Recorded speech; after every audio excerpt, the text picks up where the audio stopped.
guys, andito na naman ako sa kusina guys. Ako'y magluluto ng kondol. Actually guys, first time kong magluto ngayon ng ano ba yun? Kondol. So yun guys, ipapakita ko sa inyo. Babalatan ko na po siya. Po yung kondol. First time ko po talaga siyang magluto ng ganitong gulay. Ayan. Sinasimulan ko na po siya pagbalat. So guys, babalatan ko muna siya ngayon.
May hinanda na po akong kamatis, bawang, at saka sibuyas. So, ito na po yung hiniwa ko kanina guys ng ating kondol. Tapos, ang isasahog ko po ay itong pork giniling. So, guys, ayan na. Magsisimula na po tayo sa pagluluto ng kondol. Guys, mainit na yata yung, mainit na yung yung paglulutoan ko. So, lagyan na natin siya ng mantika para igisa yung bawang, kamatis, at saka sibuyas. So, ayan guys. Lagyan na natin yung sibuyas.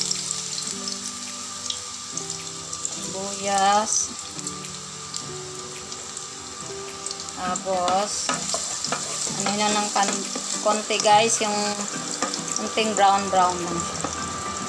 Para mabango. So, ayan. Golden brown lang natin siya.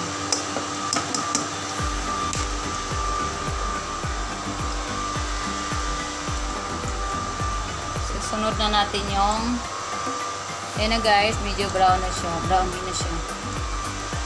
So, ilagay na natin yung sibuyas.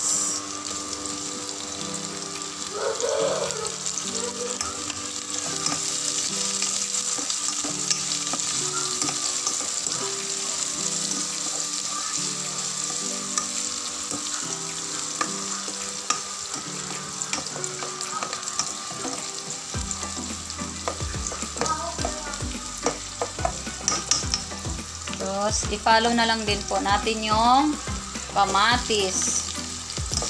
Tapos, takpan muna natin guys kasi gusto ko luluto yung kamatis kasi parang medyo, para lalabas ko yung kanyang parang katas. Ayun guys.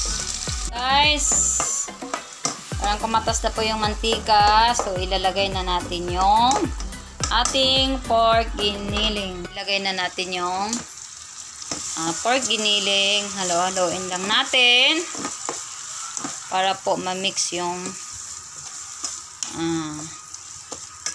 like sibuyas, kamatis, bawang at saka luya.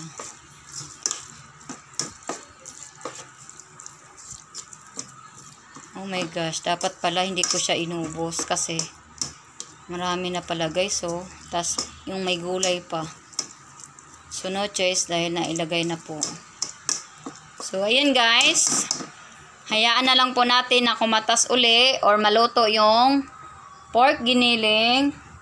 So, takpan natin ulit po. kumatas na po yung ating pork giniling. Kumbaga ba parang winala lang natin yung tubig sa pork. So ayan, pinakakatas na po yan. Ngayon guys, lagyan natin ng kunting paminta. Tapos kunting patis, pangpalasa lang po guys. Ewan ko kung kayo po kung ano pong gamit nyo sa bahay. Yan, basta ako po guys, pag nagluluto ako may kunting asin, ito paminta, tsaka patis. Yan, lagyan ko siya ng kunting tuyo guys. Pampalasa lang siya. Ayan. So, halo-haloin lang natin. Ayan. Halo-halo lang.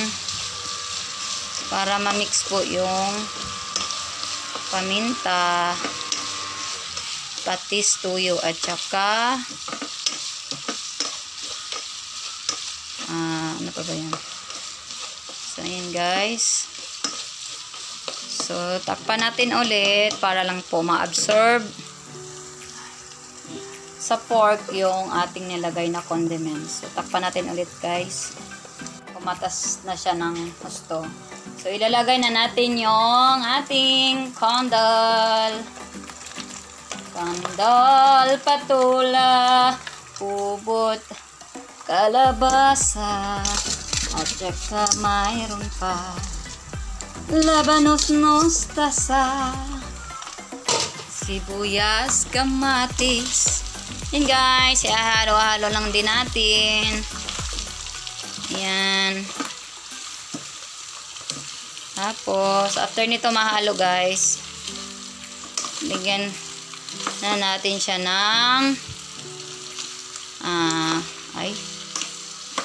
asin.